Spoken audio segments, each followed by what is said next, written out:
Salut tout le monde et bienvenue pour une nouvelle vidéo d'actualité, un nouveau type de format que je vous propose, actualité gaming, cinéma, politique, tout ce dont j'aurais envie de vous parler, je vous en parlerai.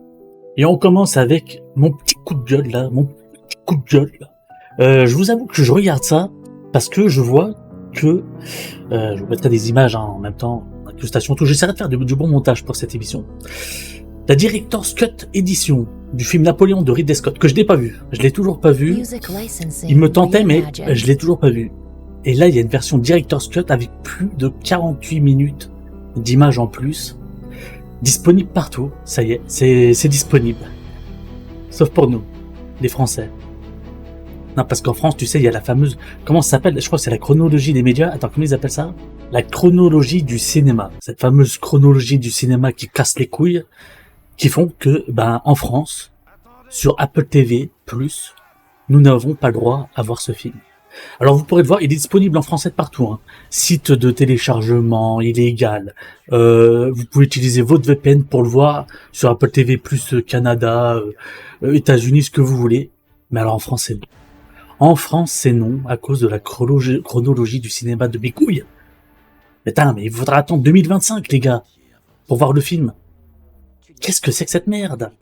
J'ai envie de le voir en version longue pour voir un peu ce que ça donne. Tu sais, c'est un peu comme avec les films Rebel Moon de Zack Snyder. C'est sorti sur Netflix l'année dernière, et là, ils en ont fait une version Snyder Edition, tu sais, avec 30 minutes en plus et tout. Bon, moi, je l'avais pas vu, la version d'avant, la Rebel Moon normale. Donc, je vais me faire les Rebel Moon version longue. Mais alors, Napoléon, non. Napoléon, pas le droit. Il faudra attendre 2025. Alors, je vais pas vous donner de conseils, mais bon... Vous êtes malin, vous allez sur des sites un peu illégaux, vous prenez un VPN et puis vous le regardez en version longue. Moi, c'est ce que je ferais, hein, je vais pas vous mentir. Je vais pas attendre ça fin 2025, là où je sais pas quand, c'est bon, à un moment donné. Hein, quand même, j'ai envie de voir la version longue, là, elle est là, merde, tout le monde la voit, sauf moi, qu'est-ce qui se passe ? Donc, ça, c'est le petit coup de gueule pour commencer. Parce que franchement, je trouve ça ridicule, cette chronologie du cinéma. Faut qu'on arrête à un moment donné. Déjà, les places de cinéma, c'est 15 balles, le cinéma, c'est cher. En plus, ils nous font chier avec des chronologies à la con. C'est ridicule, putain, mais même au Canada, ils ont pas ça, quoi. On continue l'actualité cinéma avec Appartement 7A. Alors, qu'est-ce que c'est que ça ? C'est tout simplement la suite de Rosemary's Baby. Alors, Rosemary's Baby, c'était un film de Roman Polanski qui date de 68, si je dis pas de bêtises. Attendez, je vais regarder ça, je vais checker parce que j'ai les infos. C'est sorti en 68. Voilà, sorti en 68. C'est un film que j'ai vu il y a très longtemps, dont je me souviens absolument de rien. Je vais vous montrer encore des images derrière moi. Et Appartement 7A, ça me donne vraiment envie. Ça me donne envie, ça sort le 27 septembre 2024 sur Paramount+. Alors ça, c'est plutôt cool, Paramount+. Donc ça a l'air d'être plutôt bien réalisé. C'est Nathalie Erika James qui réalise le film. Alors je vais vous dire un peu ce qu'elle a fait, Nathalie Erika James. Parce que elle a fait Relique en 2020 et un court-métrage. Donc c'est son deuxième film. Son premier film, Relique, est pas très bien noté. De quoi ça parle ? Je l'ai jamais vu. J'ai jamais vu son premier film. Donc n'hésitez pas à me dire dans les commentaires si vous avez vu son premier film, Relique, qui était sorti en 2020. Pour me dire si un peu, en termes de réalisatrice, elle est plutôt bien. De ce que je vois, moi, des images de Appartement 7A, ça me donne vachement envie. Franchement, je trouve ça très très bien réalisé. Donc ça sort là, ça sort quand ? Je vous l'ai dit en plus. Donc ça sort le 27 septembre 2024 sur Paramount+. Donc c'est un film que je regarderai, parce que ça m'a l'air d'être vachement intéressant. Tu as déjà exposé, toi ? Moi c'est... Comment te dire ? C'est plus compliqué.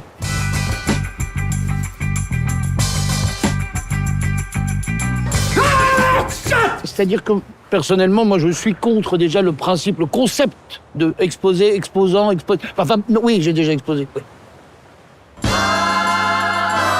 La dictature du beau, je la refuse. Je sais. Non, il ne faut pas rire. Il ne faut pas rire avec ça. L'art d'être heureux, prochain film avec Benoît Poelvoorde, Camille Cotin et François Damiens, entre autres. C'est un film de Stéphane Liberski. J'ai jamais vu aucun de ses films.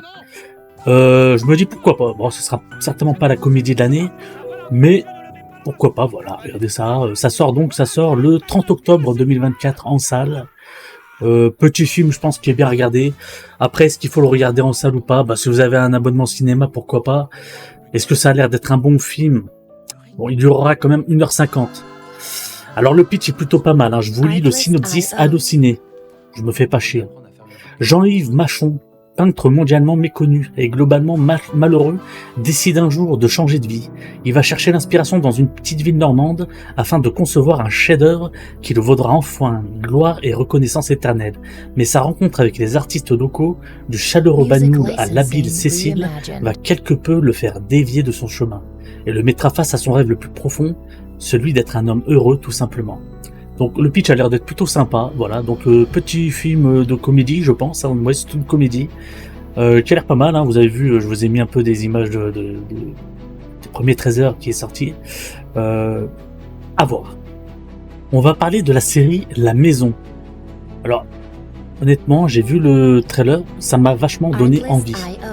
C'est une nouvelle série qui sera disponible très prochainement sur Apple TV+. Je vais vous lire le synopsis.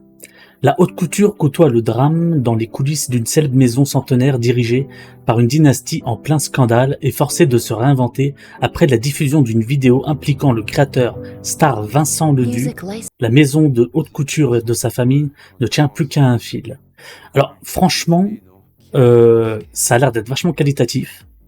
Donc en gros, il y a Lambert Wilson, il y a Amira César. Alors Amira César, ça fait longtemps que je l'ai pas vu, et Carole Bouquet entre autres. Bon, la mode, ça m'a toujours intéressé. Il y a quelques films sur la mode, il y a notamment Yves Saint Laurent, il y en a quelques-uns qui ont de très bons films d'ailleurs. Là, c'est une série. Donc c'est une série, j'espère qu'il va avoir son petit succès. Pour qu'il y ait, pourquoi pas plusieurs saisons. Mais alors Lambert Wilson, dans son rôle, moi, je le trouve vraiment parfait. Je pense que honnêtement ça va être une très très bonne série. Donc notez-la bien, ça s'appelle La Maison et c'est disponible sur Apple TV+, très prochainement. On va parler de Miss Kina saison 2. Ouais, je sais, ouais, c'est spécial. Non, j'avais vu la première saison, c'était pas extraordinaire, mais voilà, j'ai regardé ça, je dirais pas que c'est pas mal, mais je pensais que ce serait plus pire. Puis finalement, j'ai regardé toute la saison jusqu'à la fin où c'est la maman qui meurt, je crois. Donc là, ils sortent la saison 2 très prochainement sur Prime. Là, c'est courant septembre. Je sais qu'il y a beaucoup d'entre vous qui vont pas du tout aimer ce genre de série. Mais bon, voilà, ça sort prochainement. C'est disponible sur Prime Video. Je vais la regarder parce que j'avais vu la saison 1. Ça va pas être la série de fou de l'année, mais je sens que je vais passer un bon petit moment, voilà, tranquillement, hein. Donc n'hésitez pas à regarder si jamais ça vous intéresse, et puis n'hésitez pas à prendre la saison 1, vous regardez quelques épisodes, c'est pas extraordinaire, mais ça se regarde, oui, il y a eu plus pire que ça. Et puis bon, je trouve que la sœur à Ramzy Bedia, je sais plus comment est-ce qu'elle s'appelle, attendez, comment est-ce qu'elle s'appelle déjà? Attends, j'ai du mal avec son nom, c'est Merlin. Attends. Attends, comment ça s'appelle? J'ai du mal avec son nom. Melha Bedia. Ouais, excuse-moi. Donc il y a elle et puis il y a Hakim Jemilou aussi qui joue dans cette série. Donc la première saison est disponible sur Prime, regardez-la si jamais vous avez envie. Et puis voilà, la saison 2 arrive. Elle est prévue pour le 27 septembre sur Prime Video. Tulsa King, saison 2, débarque très prochainement. C'est sur Paramount+, Tulsa King, hein, si je dis pas de bêtises. Je vérifie ça, il me semble que c'est sur Paramount+, je voudrais pas dire de bêtises. Je vais juste regarder ça 2 secondes. Oui, c'est sur Paramount+, et ça sort très prochainement.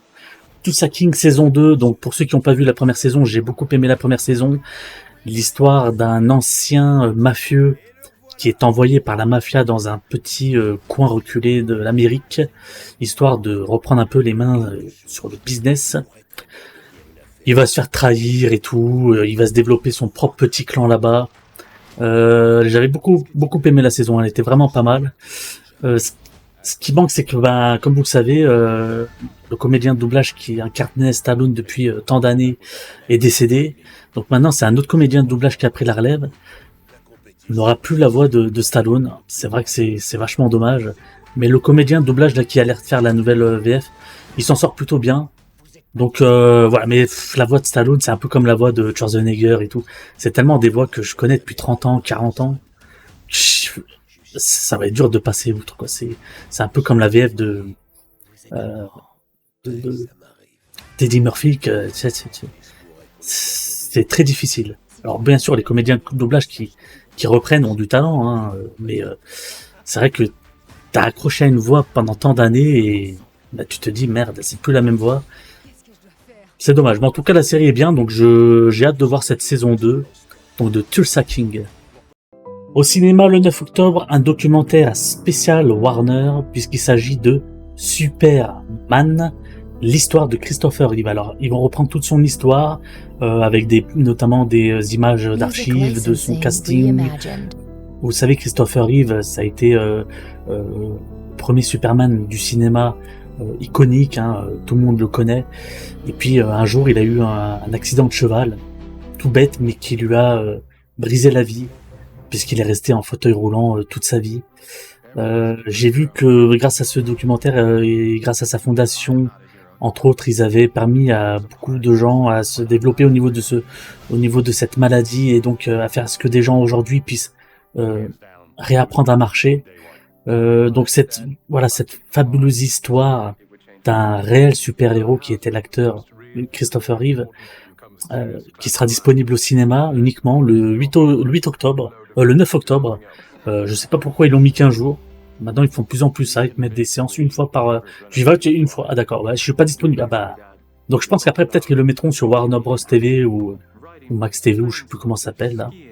Donc bah, c'est un documentaire à voir si vous voulez en apprendre plus sur Christopher Reeve, toute son histoire.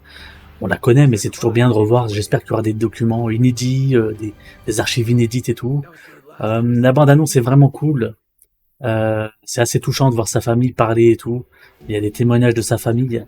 Donc ça risque d'être vraiment un beau documentaire à voir. Et on finit de parler cinéma avec Sonic 3. Alors, je vais pas vous mentir, j'ai vu que le premier. Rappelez-vous, à l'époque, le premier, ils avaient présenté quelques images avec une bande-annonce. Ils s'étaient fait descendre à cause du design de Sonic. Donc ils avaient tout repris à zéro, ils avaient écouté les fans. Le film avait eu, je crois, 1 an de retard. Ils avaient tout retravaillé au niveau des effets spéciaux et tout. Et finalement, le film était sorti et j'avais plutôt bien aimé. J'ai toujours pas vu le 2. Voilà, donc il faudrait que je voie le 2. Et donc là, ils ont annoncé Sonic 3 avec, bien sûr, avec toute la bande à Sonic, bien sûr, qui sera présente. Et avec comme grand méchant Shadow. Alors j'ai vu que le comédien de doublage, qui le fait depuis très très longtemps, je crois que c'est le même doubleur qui fait Onizuka dans GTO.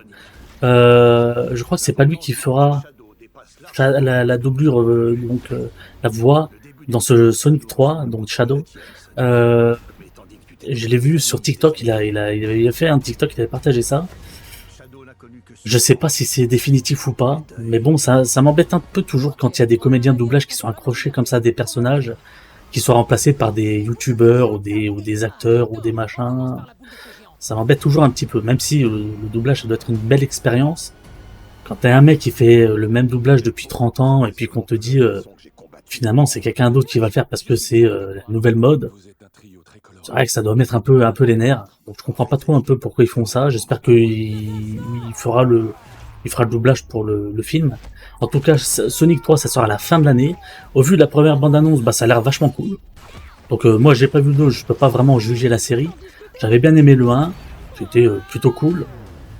Donc voilà, ça a l'air pas d'être un film exceptionnel, mais pourquoi pas aller le voir, surtout si vous avez des enfants. En plus, ça sortira pendant les périodes de fête de fin d'année. Donc voilà, pourquoi pas aller voir en famille. N'hésitez pas. On va parler un petit peu jeux vidéo maintenant avec Avowed. Donc Avowed, c'est un jeu qui sort en 2025, si je dis pas de bêtises. Quand c'est qu'il sort Avowed? Il sort le 18 février 2025, Avowed. Donc c'est un jeu d'Obsidian Entertainment qui sera disponible sur Xbox et sur le Xbox Game Pass jour 1. Voilà, Day One Game Pass. Un jeu FPS qui a l'air de ressembler un peu à ce que sait faire Obsidian. Obsidian, c'est ceux qui ont fait notamment Fallout New Vegas. Ils ont fait aussi The Outer Worlds et prochainement The Outer Worlds 2 qui devrait sortir en 2025 ou en 2026. Donc c'est dans la même veine, ça a l'air plutôt cool. Je vous laisse avec des images derrière moi. Voilà, nouvelles images de gameplay, parce qu'au début on avait eu quelques images de gameplay qui n'étaient pas très convaincantes. Là je trouve que quand même ça donne un peu plus envie. Voilà, n'hésitez pas à me dire ce que vous en pensez. On continue un peu de parler jeux vidéo, parce qu'il y a de nouvelles images de la Gamescom qui sont venues sur Clair Obscur Expédition 33. Alors c'est un RPG au tour par tour qui a l'air vraiment excellent. Honnêtement, dès que j'avais vu la première bande-annonce, je crois que c'était au Xbox Showcase, je m'étais dit mais il a l'air complètement dingue ce jeu. Et donc il y a des nouvelles images qui sont sorties, je vous les mettrai derrière moi. Franchement, ce jeu m'intéresse beaucoup, je vais pas vous mentir. C'est vrai que les jeux au tour par tour, ça a pas mal vieilli, mais je trouve que là, ça promet un univers complètement enchanteur. Vraiment, les images, le gameplay, tout pour l'instant me plaît dans ce jeu. N'hésitez pas à me dire vous ce que vous en pensez de ce Clair Obscur Expédition 33. Je vous laisse un peu avec des images de gameplay. Et puis bien sûr, vous avez la zone commentaire pour me dire tout ça. Species. Doesn't matter. They're between us and Mael.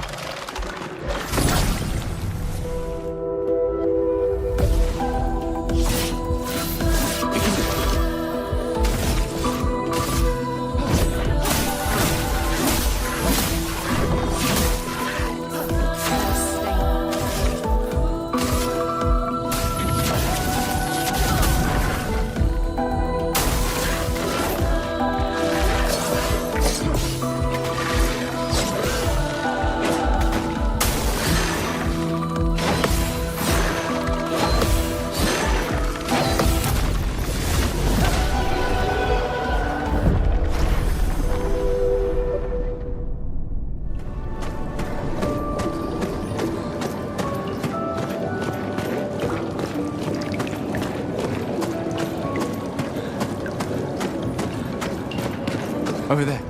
A hut. Slow down. We don't know what's inside yet.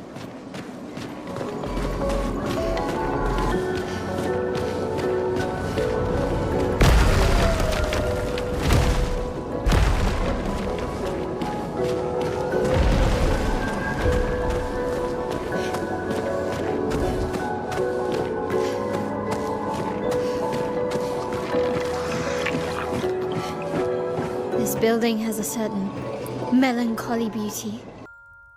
Et puis on finit un peu cette vague d'actualité cinéma, mais aussi jeux vidéo, avec la sortie de Vision of Mana. Voilà, le jeu vient de sortir, je l'ai pas encore fait, mais j'avais envie de vous parler de ce jeu parce que c'est un JRPG à l'ancienne, bien sûr avec les graphismes d'aujourd'hui. Hein. Suite donc de bien sûr la saga Mana. Ceux qui ne connaissent pas, parce que j'ai besoin vraiment de vous la présenter. Je sais pas si c'est une suite plus tard ou si ça se passe plus tôt par rapport aux autres jeux.